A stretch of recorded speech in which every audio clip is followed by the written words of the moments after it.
I began in the name of Allah, the kind, the merciful. I am speaking Muhammad Nur Islam from the Sylhet in Bangladesh.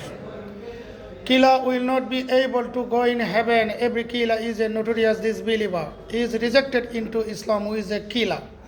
His tawbah will not be granted to Almighty Allah if he not to return back from the killing mission. Allah has fixed the hell for the killer. A killer will not get the recommendation of the Prophet. May Allah peace be upon him. The state law has to be activated upon the strongest policy. Otherwise, there may be in case crimes and corruption in Bangladesh. Written law of the state is not supported if the people not to abide by it.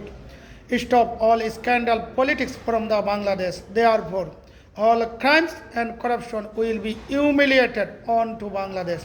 This is our timing claim to control all crimes and corruption of Bangladesh. Thanks everyone to follow my video.